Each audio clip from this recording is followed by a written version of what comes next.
Cura, muchísimas gracias por tu acogida, me siento como en casa. Qué extraordinario espacio es esto. Pero mira, yo creo que estás equivocado, lo mejor que tiene Cuba es su gente. Y para todos los cubanos mi afecto también.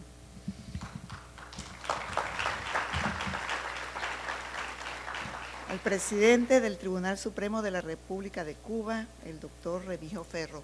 Pero quiero saludar a todos los fiscales generales, mis amigos, Argentina, Ecuador, Nicaragua, Angola, Ecuador, Panamá, Portugal, la doctora fiscal, al vicefiscal de la República de China, que estuvo en Venezuela compartiendo con nosotros hace apenas 2 días.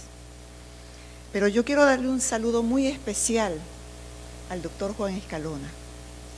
Doctor, de verdad que cuando en mis inicios como fiscal general, usted siempre estuvo allí pendiente de Venezuela, pendiente del Ministerio Público, y mi afecto para usted. Y para todos, muy buenos días. Cuando los latinoamericanos escuchamos hablar de migración, pensamos en gente que voluntariamente y por decisión deja su país, bajo la creencia de que en otros tendrá más oportunidades de trabajo y una mejor calidad de vida. Lamentablemente, esta filosofía de vida es más complicada de lo que se percibe. Por ejemplo, en algunos países del mundo que atraviesan graves crisis sociales y hasta humanitarias, e incluso luchas armadas, muchas personas se ven obligadas a abandonar sus hogares por razones de sobrevivencia. Para ellos, morir en el intento es mejor que ser esclavizados o torturados. Mi país, Venezuela, históricamente ha recibido grandes contingentes de inmigrantes procedentes de diversas naciones, siempre con las puertas abiertas y aportándoles todas las facilidades legales para que puedan asentarse y desarrollarse, siendo ejemplo de ello la inmensa cantidad de europeos, principalmente españoles, italianos y portugueses, que recibimos a mediados del siglo XX. Esto fue como consecuencia de la Segunda Guerra Mundial. Estos buscaban refugio y un lugar para un nuevo comienzo, alejado de las penurias y devastación que dejó ese conflicto armado. Así se insertó en nuestra sociedad aproximadamente 1 millón de europeos entre los años 1948 a 1961. En ese entonces éramos apenas 5 millones de habitantes. Esto contribuyó al sincretismo cultural que ha alimentado nuestra identidad nacional incluso desde tiempos de la conquista. Igualmente, entre los años 1960 y 1970, hubo una importante inmigración latinoamericana, primero de Colombia, cuyos nacionales huían de la pobreza y del conflicto armado que para ese entonces se vivía. Bueno, que ya están en proceso de paz, que ha sido Cuba escenario de ese proceso de paz, pero también países como Perú, Chile o Ecuador. Actualmente viven en Venezuela 350.000 españoles. La comunidad lusitana asciende a 550.000. La china y la árabe, 500.000 cada una. Esta última principalmente libanesa, siria y palestina. Se estima que 4 millones de venezolanos tienen un antepasado italiano o europeo en general. Además que Venezuela cuenta con la segunda comunidad española de América del Sur, la tercera comunidad italiana también del subcontinente y la segunda comunidad portuguesa después de Brasil.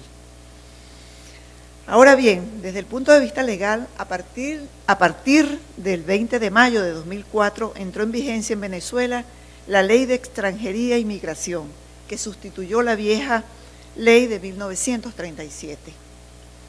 Esta ley, que regula el ingreso y permanencia de extranjeros en el territorio venezolano, dispone que los mismos pueden ser admitidos en 2 categorías, como no migrantes o como migrantes, pero a todos ellos se les garantiza el respeto a los derechos humanos.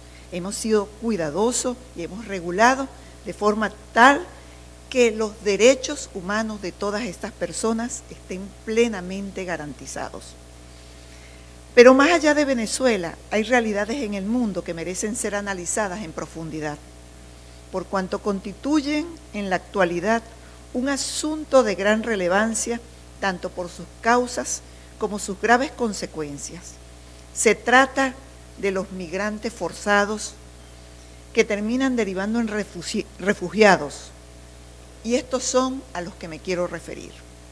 Se trata de aquellas personas que en sus países son perseguidos por sus creencias, razas, por conflictos armados, desastres naturales, y que deben abandonar su país y aventurarse en forma ilegal en otros para salvaguardar su vida o su integridad física. Para ellos, la protección se basa esencialmente en asegurarles la admisión en un país que le otorgue su condición de refugio, el respeto de los derechos humanos y el principio de no devolución, que consiste en que no sean obligados a regresar a su país de origen. El Alto Comisionado de las Naciones Unidas para los Refugiados, ACNUR, posee 3 maneras de solucionar el problema de los refugiados. La repatriación voluntaria, es decir, que regresen a su país, pero con el acompañamiento de ACNUR. El reasentamiento en un tercer país que no es el que los refugió ni del cual procedían, o la realización de una integración local. Lamentablemente nos ha tocado presenciar un momento histórico en que el número de refugiados en el mundo se ha elevado a niveles nunca antes vistos, y esto se debe principalmente a los terribles conflictos que ocurren en algunos países. Tal vez el caso que mayor cobertura ha tenido y que más desplazados ha generado es el que está ocurriendo en Siria y que inició en el 2011.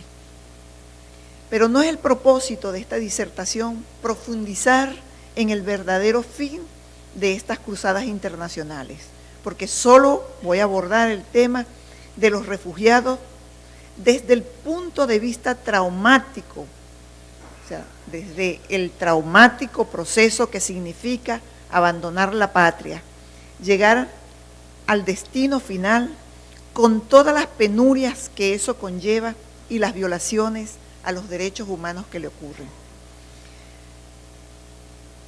Existen actualmente 4 millones de personas desplazadas, no solo en Siria, sino también en otros países del Medio Oriente. Ellos buscan refugio en naciones vecinas e incluso arriesgan la vida para llegar a Europa a través de precarios medios de transporte, especialmente modificados para esconder personas.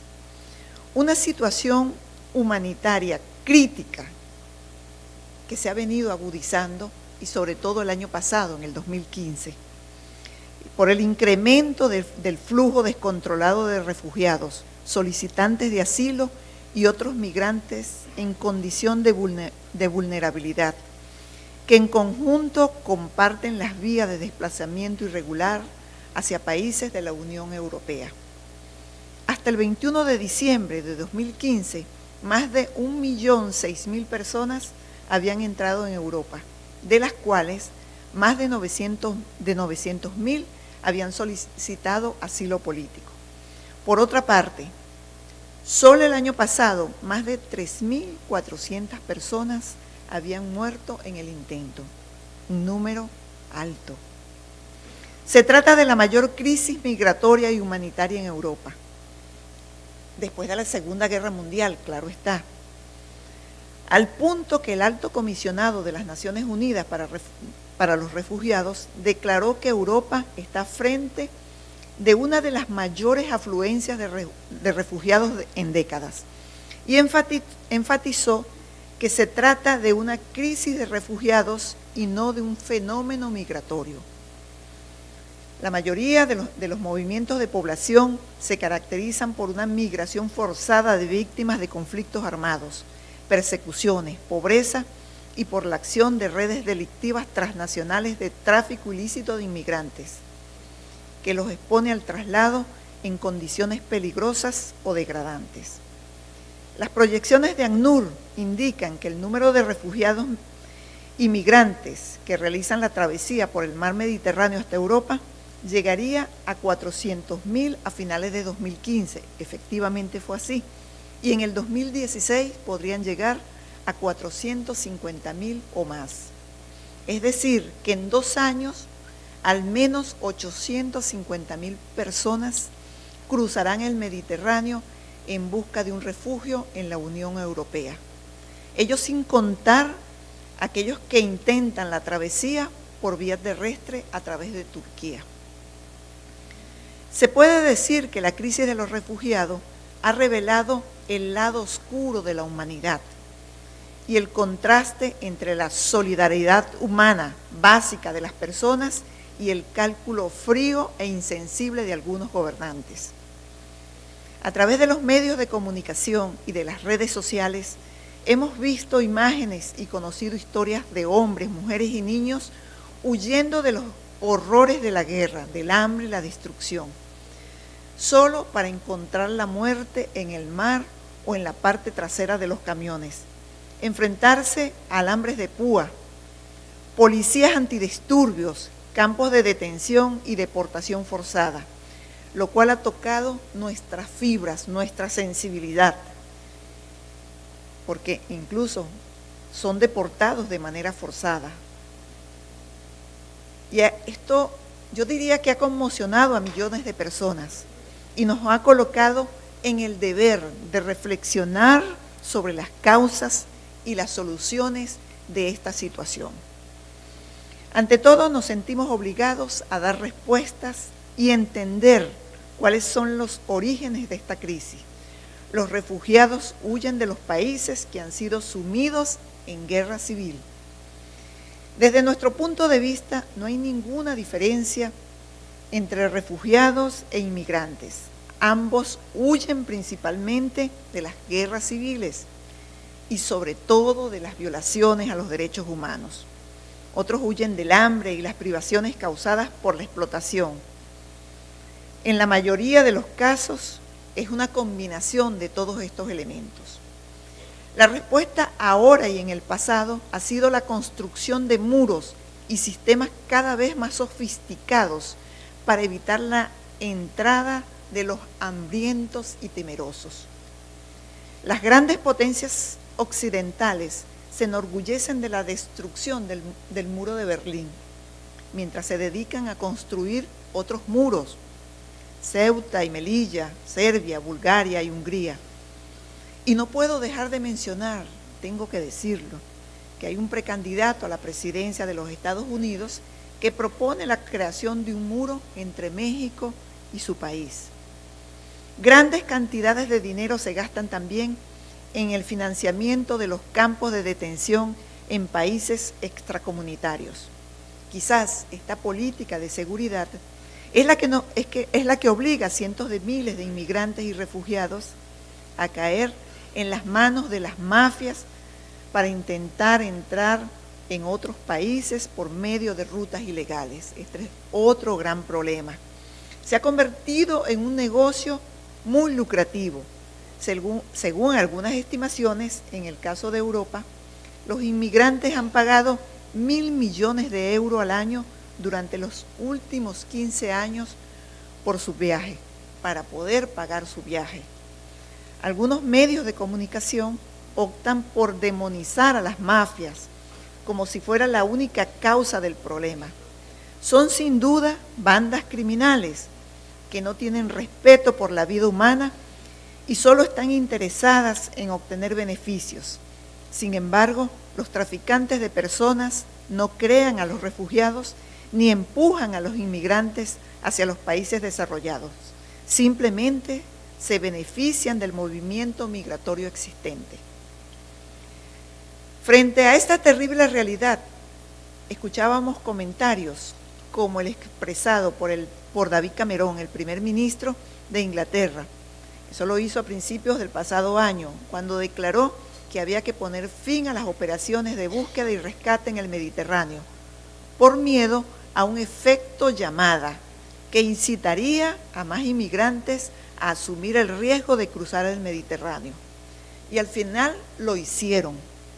La anterior operación de búsqueda y rescate italiana, Mare Nostrum, fue sustituida por la operación Tritón, coordinada por la Agencia para la Seguridad y las Fronteras Externas, Frontex, cuya misión es simplemente de guardacostas. Esto no quiere decir que están realmente contra la inmigración.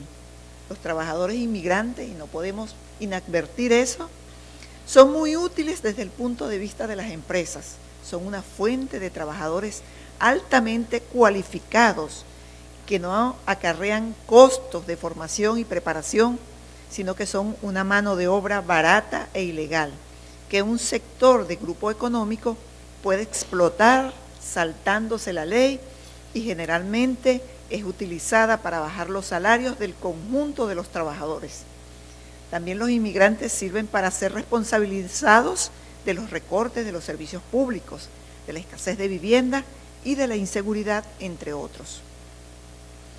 Y a esto se suma que algunos gobiernos de Europa tienen la presión de las organizaciones xenófobas, con sus crudas declaraciones racistas, nacionalistas y antiinmigrantes. Afortunadamente, esas opiniones no reflejan el pensamiento de la mayoría. Lo que hemos visto en los últimos días ha sido lo opuesto a esas expresiones, un torrente de solidaridad y ayuda humanitaria a los refugiados. En Grecia, durante el verano, los turistas y habitantes de la isla, de las distintas islas, se hicieron cargo de los refugiados que intentaban cruzar desde Turquía, y en Serbia han salido personas recordando su propia historia para ayudar a los refugiados en Belgrado y otras ciudades. Incluso en Hungría, decenas de voluntarios han ayudado a los refugiados en la principal estación del tren de Budapest y miles de personas se han manifestado contra las políticas discriminatorias. En los estadios de fútbol de distintas partes de Austria y Alemania se podían leer pancartas en apoyo a los refugiados. El movimiento en Austria ha sido particularmente fuerte, hasta una manifestación de más de 30.000 personas solidarias y dispuestas a la ayuda humanitaria de los refugiados, que muchas veces llegan en trenes. Por otra parte, se está convirtiendo la crisis de los refugiados en un asunto político de primer orden. En la mañana de hoy veía los noticiosos a través de los medios de comunicación y es impresionante cómo continúa el movimiento de los inmigrantes, de los refugiados.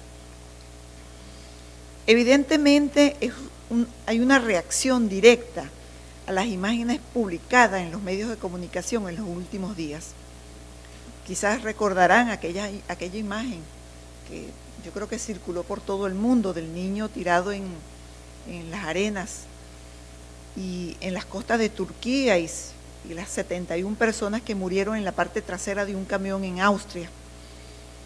Ante esto, una solución importante es abrir a las personas refugiadas rutas sin riesgo hacia lugares que garanticen su seguridad.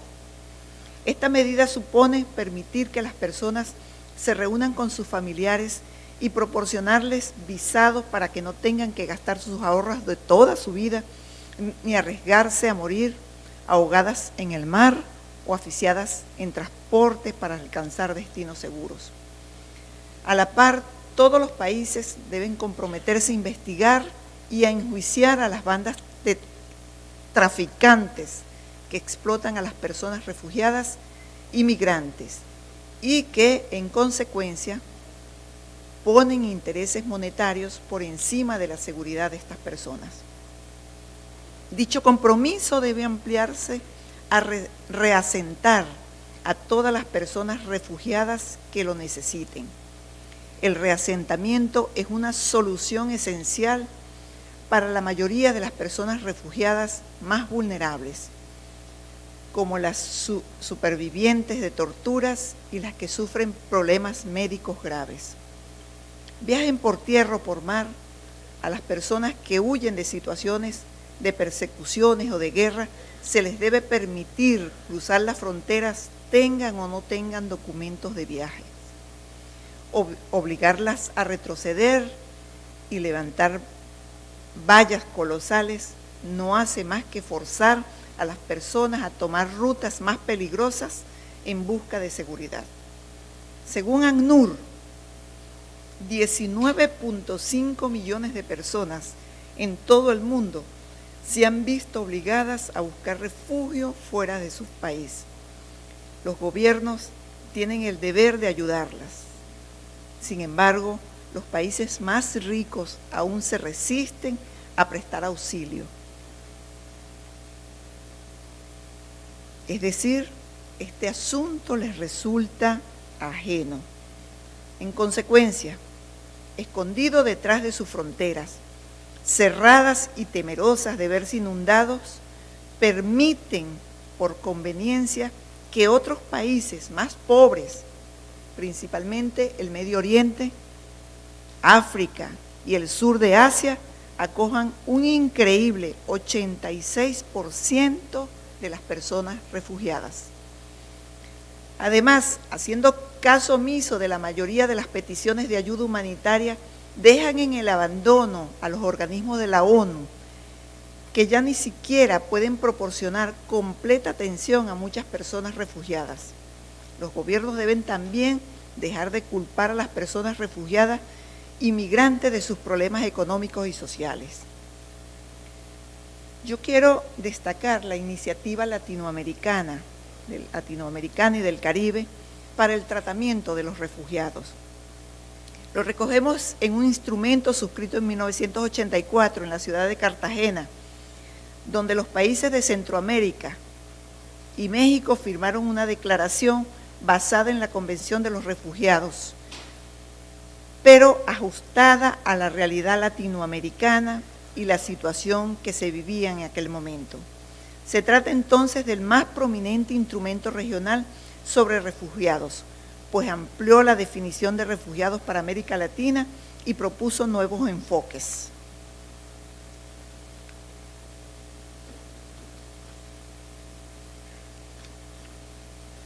Pero en 1994, la Declaración de San José sobre refugiados y personas desplazadas se centró en el desplazamiento interno, cuando aún no se había establecido la infraestructura humanitaria para ofrecer respuesta. Y en el 2004, la Declaración y Plan de Acción de México para fortalecer la protección internacional de los refugiados en América Latina representó un excelente ejemplo de cómo fomentar y sostener la solidaridad regional y una cooperación efectiva, más allá del lenguaje de una declaración y construyendo por primera vez un marco estratégico regional de protección y soluciones duraderas para refugiados. En 2014, los gobiernos de América Latina y el Caribe se reunieron nuevamente en Brasilia, con ocasión al 30 aniversario de la Declaración de Cartagena. En esta ocasión, todos los países asistentes, entre los cuales estaba Venezuela y Cuba, y muchos de los presentes en esta actividad, y adoptaron por aclamación la declaratoria y plan de acción de Brasil, acordando trabajar juntos para mantener los estándares de protección más altos a nivel internacional y regional, implementar soluciones innovadoras para personas refugiadas y desplazadas, y además ponerle fin a la difícil situación que enfrentan las personas apátridas en la región.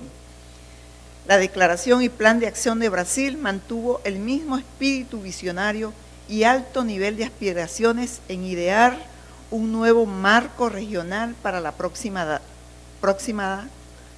década, reconociendo las nuevas realidades que enfrenta América Latina y el Caribe, las mismas que obligan a las personas a huir y buscar protección.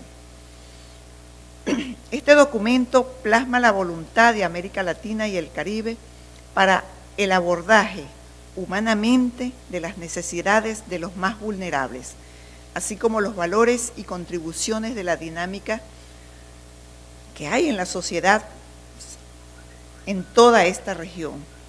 Como aspecto resaltante de esta convención, se destaca el compromiso de mejorar los procedimientos de determinación de la condición de refugiado y la gestión de todos los temas relacionados con el derecho a solicitar y recibir asilo por medio de un programa, Asilo de Calidad, que incorpora altos estándares de protección, incluidos aquellos desarrollados por el sistema interamericano.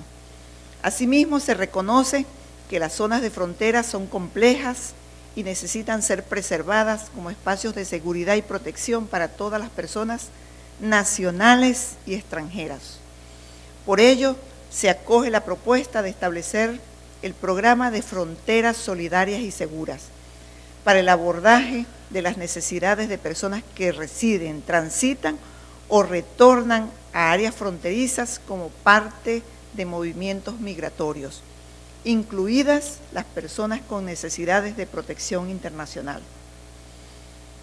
Se expresa además la voluntad y capacidad de la región para seguir ofreciendo soluciones innovadoras para las personas refugiadas, desplazadas y apátridas, apoyando a los países de la región que reciben altos números de refugiados y demostrando solidaridad con las crisis humanitarias internacionales. Finalmente, al abordar esta materia debemos tener presente que algunas de las personas que han huido de su país porque su vida corre peligro, su integridad física está en peligro, su libertad ha sido amenazada por diversas circunstancias, aspiran y esperan la solidaridad de todos. Es por ello que desde nuestras competencias debemos aproximarnos al refugiado, más allá de las fórmulas legales que le permitan o no cruzar una frontera y conscientes del origen del problema y de todo el proceso emocional y psicológico que los obligó a dejar su país, sus costumbres, sus afectos, sus creencias y su modo de vida para iniciar una aventura en otro país que les es ajeno, sin ni siquiera saber si será aceptado. Más allá del trámite legal que debe cumplirse y verificarse en cada caso, busquemos humanizar el trato al refugiado, no verlo como una carga o con desprecio, sino como un ser humano atravesando circunstancias excepcionales que no merece que una frontera le dificulte aún más su situación, sino que por el contrario le brinde un trato humano y cercano mientras se le gestiona la respuesta correspondiente. Esa es la aspiración de nosotros desde Venezuela. Muchísimas gracias.